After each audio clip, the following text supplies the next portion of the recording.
За сайн мэцхан уу та бүхэндээ энэ өдрийн мэндийг хүргье. За өнөөдрийн хичээл нь за хувь хүний санхүүгийн төлөвлөлт гэдэг хичээл байгаа. Тэгэхээр энэ хувь хүн за ялангуяа бизнес хийж байгаа хүмүүсийн хувьд бол энэ санхүүгийн төлөвлөлт бол одоо маш чухал байдаг. За яагаад их чухал вэ гэхээр ихэвчлэн одоо нэг хамгийн том алдаа бол одоо хувийн бизнес болон одоо өөрийнх нь хийж байгаа бизнесийнхаа дансыг хооронд нь сольждог байна.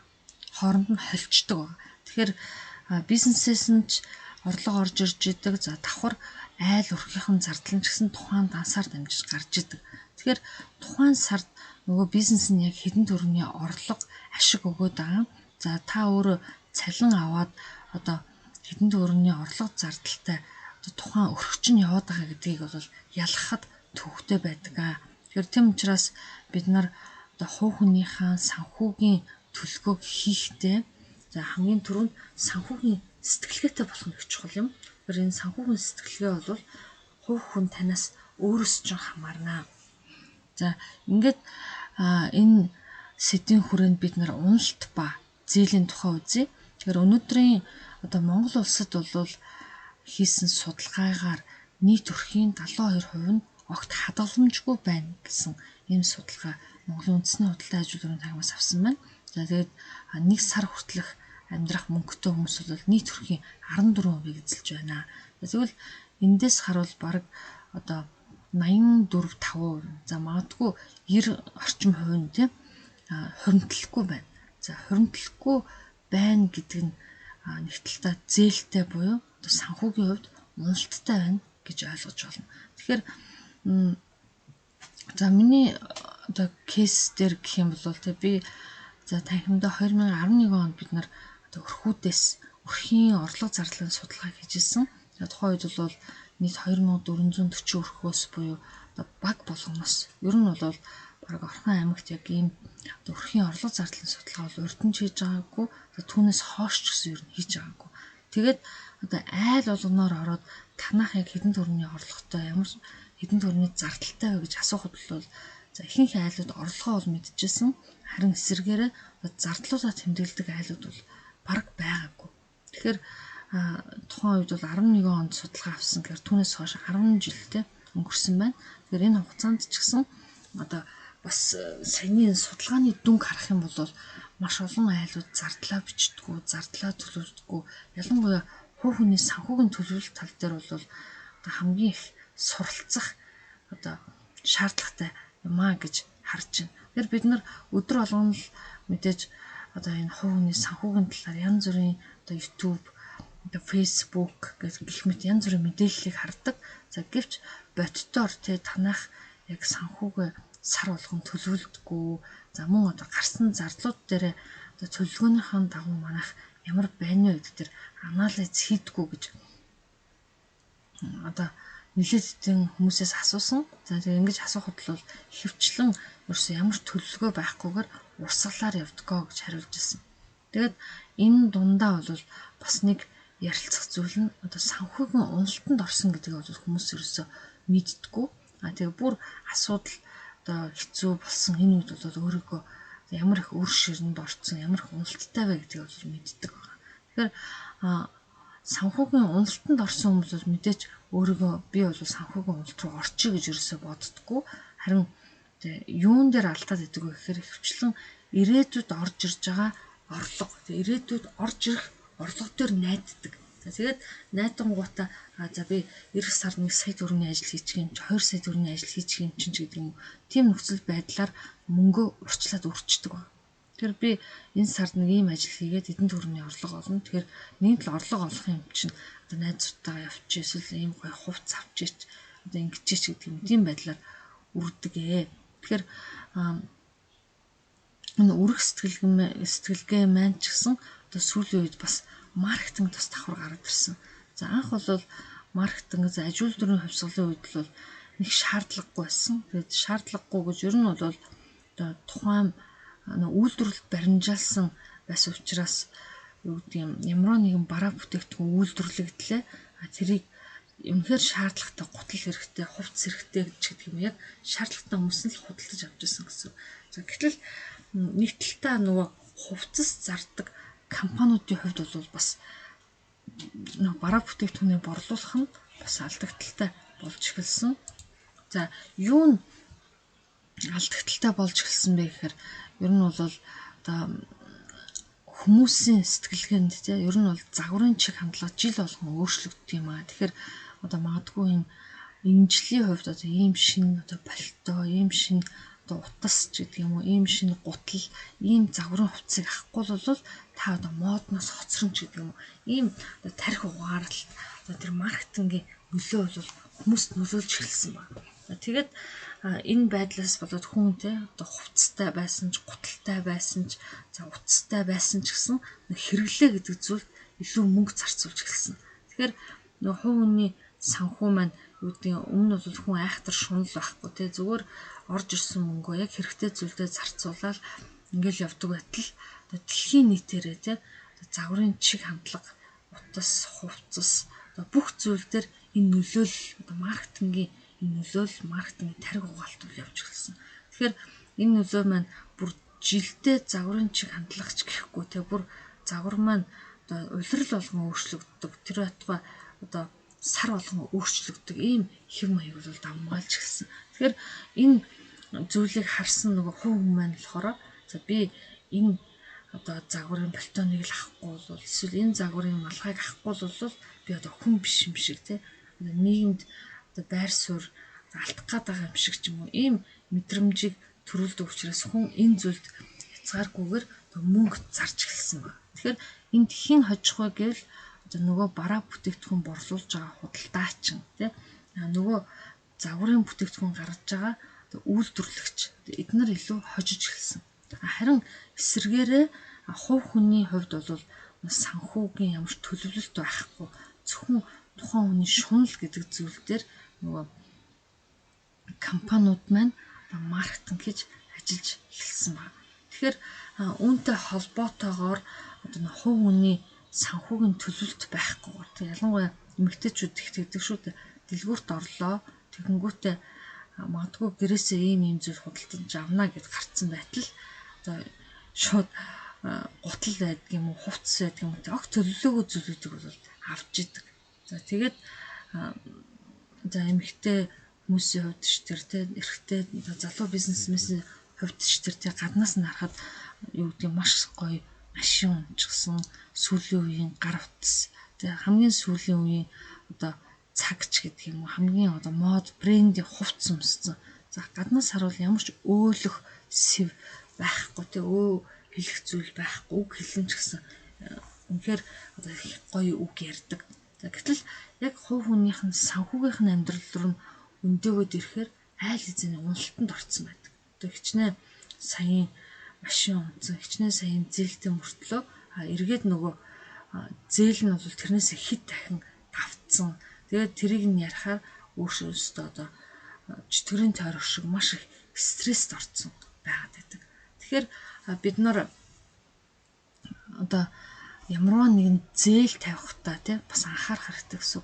Та авж байгаа зээл чинь таныг уналтанд оруулах зүйл байна уу? Эсвэл таныг эргээд одоо хөрөнгө оруулалт хийгээд тэр хөрөнгө оруулалт чи эргээд танд орлого олох зүйл байна уугүй гэдгийг анхаарах хэрэгтэй. Гэтэл одоо тэр гоё машин аавна, тий гоё утас аавна, тий хүнд харахад гоё брендийн хувцас аавна гэдэг бол хүн харахад гоё. Гэвч тэр маань одоо танд тэр хэмжээний өгөөжийг бас өгөхгүй юу гэдгийг тооцоолох хэрэгтэй гэсэн. Тэгээд хүмүүс одоо энэ зээлийг тавихтаа бол одоо би лаг ажиллаад одоо хэдэн цаас олж ирсэн чинь одоо энүүгээрээ энэ хэрчээр ажиллах юм бол ч гэсэн энэ хэмжээний мөнгийг олчихно гэж бодоод зээл авдаг. За тэгээд нөгөө зээл нь яг нөгөө орлого ашиг нь нөхөж чадахгүй болоод ирэхээр яаж юм гэхээр өөр зээл авдаг. Тэгээд өөр зээлээр тухайн зээлээ дардаг. Дахиад тэр зээл нь болохгүй болоод ирэнгүүт өөр зээл томруулж авдаг ч гэдэг юм. Ингээд нөгөө өрийн дарамт, өрийн сүлжээ нөгөө уналт гэдэг зүйл рүү орчдөг. Тэгэхээр хинч энэ би уналт руугаа явж шүү дээ. Би энэ уналт над дээр ирж шүү дээ гэж ерөөсө боддгоо. Тэгээд сүулдэ энэ байдал улам дамжирдаг байна. За тэгэхээр энэ нөхцөл байдал ч гэсэн ялангуяа ковидын үед бол тий одоо дэлхийн нийтээр цар тахалт болоод ирсэн компаниудын орлого буурчихсан. За магадгүй нөгөө компани чинь жирийн үед бол манайх амар өндөр орлоготой байна тий. Гэтэл бид нарын 5 жилийн хугацаатай дахиад төслийн зээл ч юм уу тий эсвэл банкнаас нь бизнесийн зээл авчих юм бол энэ чигээр төрчин гэсэн таамаглалтай байдаг. Тэгээд зээл авчдаг. Тэгээд өөрийнхөө бас нэрлэхүү зангаасаа болоо тий би ингээд нийт л одоо сард жилдээ одоо мөнгө маань хэдэн тэрбумаараа хэдэн саяараа орж ирж байгаа юм чинь би өөрөө нэг гайгүй шиг машин унчи. За би нэг гайгүй шиг байранд амьдарчи тий. За нэг гоё байранд орлоо гэж бодоход гайгүй шиг тавилгатай болчихчих гэдэг юм. Ингээд нөгөө орлого өсгийн хэрээр нөгөө Паркинсоны хууль гэж байдаг шүү дээ. Зардал өсдөг. Хуучин бол орлого бага байх үед та болоод байсан. Гэтэл эргээд нөгөө орлогч нь өсөд ирэхээр өмнөшгөл бүх юм чинь хүрхээ байгаад эхэлдэг. Тэгэхээр эсрэгээр энэ юунд орж ийн вэ гэхээр уналтанд орж ийн гэдгийг ойлгох хэрэгтэй. За над дээр зөвлөгөө авах гээд ирсэн хүмүүсээс бас ийм кейстэй хүмүүс нэлээд их байдаг. Ер нь бол бизнес нь нэлээд том орчихсон хэд хэдэн объекттай. За мөн одоо бизнес нь байнгын орлоготой. За хүн гаднаас нь харуул тэр компани удирдлага хэвээр баян шүү, ийм машинтай шүү, ийм мундаг шүү гэж хараад ижидэг. Гэтэл нөгөө хүн хувь хүний хувьд бол гаднаасаа тэгж харагдаж байгаа боловч өчнөө өрийн сүлжээнд орцсон тийм. Нөгөө үйлдвэрлэж байгаа одоо бүтээгдэхүүн хангалттай хэмжээний нэг орлогыг нөгөөгүй. За магадгүй нөгөө ковидос болоод орлого нь буурчихсан тийм. Хуучин бол маш олон хүн тэднийх рүү орж ирээд орлого аваад идэг гэсэн чинь яг ковидос болоод орлого нь өмнөхөөсөө бүр 2-3 дахин буурсан. За тэгээд нөгөө тогтмол зардлууд тий түрээсийн зардал, цалингийн зардал нөгөө өгж байгаа нөгөө зээлийнх нь хүү тий зээлийн төлбөр энэ төр бол төлж чадхаа байсан. Эргэлтийн хөрөнгө авч чадхаа байсан. Ингээд нөгөө том компани тусмаа том эрсдэлд орсон байгаад байдаг. Тэгээд нөгөө компани удирдлагын хувьд бол юу гэдгийг нөгөө компани босгохын тулд мэдээж 20-30 жилийг зарцуулсан. Гэтэл яг ковидын нөлөө бол тэгээ нөгөө ковид гарснаас хойш жил гарсан болчихжээ. Тэгэхээр энэ нэг жилийн хугацаанд тэсэх аргагүй те. Эхлээд бол хүмүүс цалин өгөхдөө одоо өөрийнхөө нөөцлсөн мөнгнөөсөө өгөөд эхэлчихсэн. Гэвч захиалга орж ирэхгүй, үйлдвэрлэсэн бүтээгдэхүүн зарагдахгүй болоод ирэнгүүт цалингаа тавьж чадхаа болоод ирсэн. Цалингаа тавьж чадхаа болоод ирэхээр нөгөө ажилтнуудаа эхнээс нь халж тий ажилтнуудын тоог багасгаад, хүчин чадлаа багасгаад ингээд түрээсээ яванда төлж чадхаа байгаад гэд санхүүгийн хямралд ороод эхэлчихсэн. Тэгэхээр энэ байдал нь бол бас нэг талдаа одоо нөхцөл байдал бол байнга орлоготой байна гэж тооцоолоогүй учраас санхүүгийн эрсдэлд ороод эхэлж байгаа. Тэгээд яг энэ зүйлд орцсон хойно нөгөө захирлын хувьд бол би одоо уналтанд орчижээ. Тэ би ингээд зээлийн сүлжээнд орчижээ. Одоо би яах вэ гэдэг ийм одоо зүйлд орж ирж байгаа юм аа. Тэгэхээр бид нар энэ дээрээс юг харах вэ гэхээр эргээд орлого яаж олох вэ те илүү одоо өмнөхшгөө яаж ажиллах вэ гэж арга техникээ бас өөрчлөх хэрэгтэй.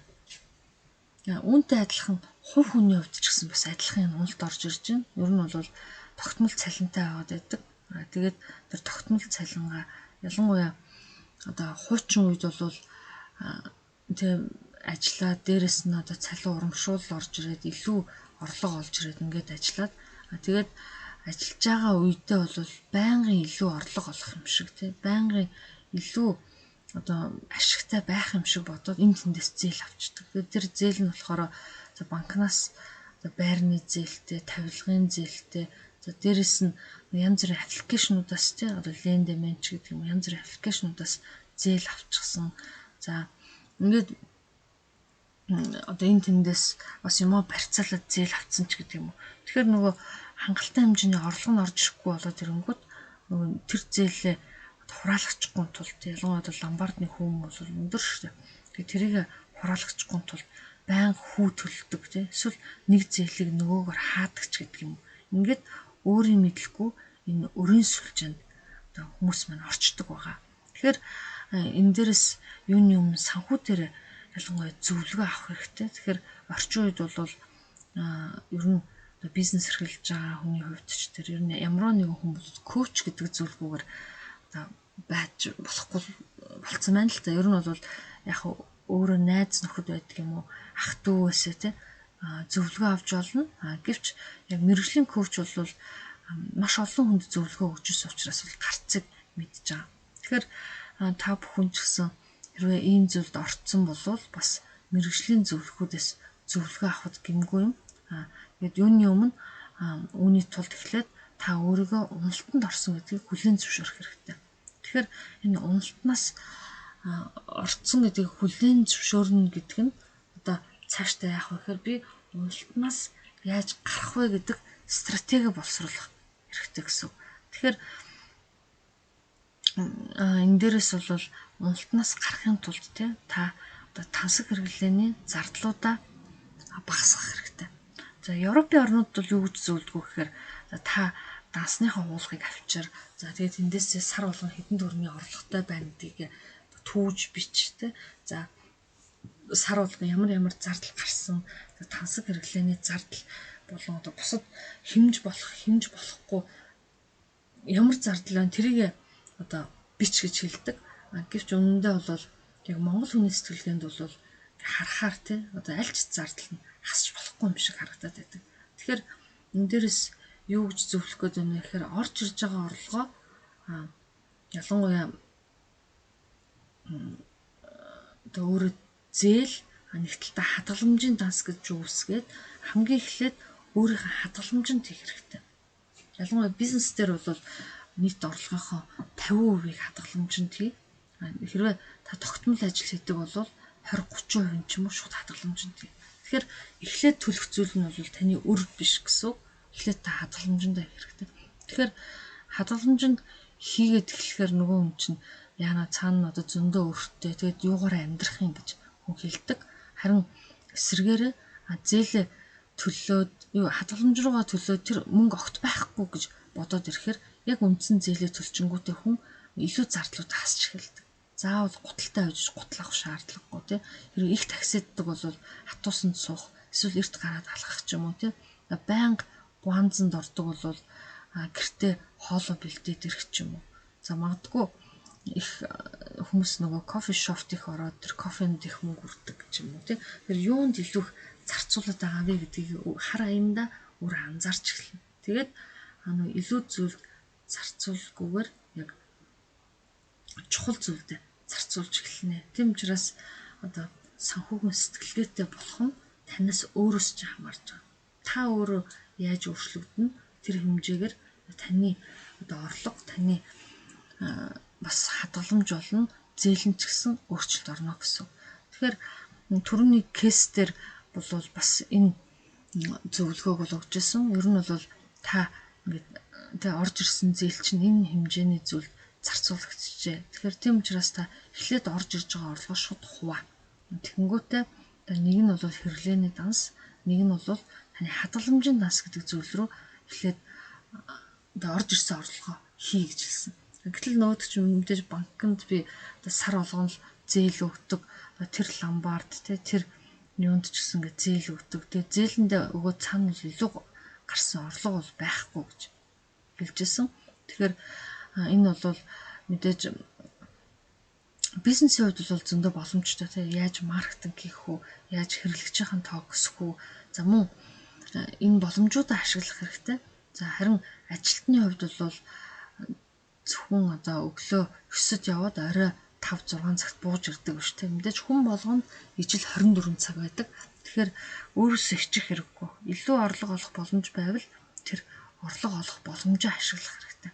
Тэгээд илүү орлого олоод ирэхээр тэр зүйлээ бас давхар нөгөө үндсэн цалингаа юу гэдэг сая төгрөг авлаа гэж бодоход 300-ыг нь хадгаламжинд 700-аар нь хэрэглээ зардал гэчихээр нөгөө хэрэглээний чинь зардал юу гэдэг 500 мянга магадгүй банкны одоо урт хугацаат байрны зээлж болно тийм. Гэтэл үлдснээр нь одоо яаж амьдрах юм бэ гэдэг асуудал үүснэ. Харин хүн эхлээд хадгаламжиндаа төлчингүүт хүн яг өөрөө зохицуулж чаддаг. Өдөр тутмын хоолны мөнгө илүү өөр яах вэ гэдэг хүний тарих ажиллаж эхэлдэг гэсэн. Тэгэхээр хүн орлогодоо тааруулж сэтгэл эхлэхээр нөгөө илүү зүйл болохоо болчдөг. Харин эсвэргээр одоо мөнгө бага болоод хэрэглээч өндөр болоод өргөцсөн хүний тарих ажилтгаа гэсэн. Тэгэхээр энэ зүйл дээр анхаарах хэрэгтэй. За ингээд өнөөдрийн сэдэв маань хувь хүний санхүүгийн төлөвлөлт. За тэрэн дотроо одоо хамгийн түрүүнд та санхүүгийн сэтгэлгээтэй болох нь чухал юм аа. Тэгэхээр санхүүгийн сэтгэлгээтэй болохоос өмнө эхлээд та санхүүгийн уналтанд орсон байна уугүй юу те? Зээл нь ямар байна вэ гэдэг дээр шинжилгээ хийж үзээрэй. Хэрвээ та өөрийгөө уналтанд орсон гэж хүлээн зөвшөөрөх юм бол энэ уналтнаас гарахын тулд одоо орж ирсэн орлогоо 20%-аад бизнес хийдэг бол 50-50%-аар, ажил хийдэг бол 30-70%-аар эхлээд өөртөө хөрөнгө оруулаарай. Тэгээд хэрвээ болохгүй байна гэж бодох юм бол мэдээж хүн илүү орлого олохын тулд өөр олон одоо ажлуудыг сэтэж эхэлдэг байгаа. Тэгэхээр энэ зүйл дээр бас анхаарлаа төвлөрүүлээрэй гэж хүсье. За ингээд дараагийн хичээл маань мөн одоо санхүүгийн төлөвлөлтөд өргөжлүүлэх болно.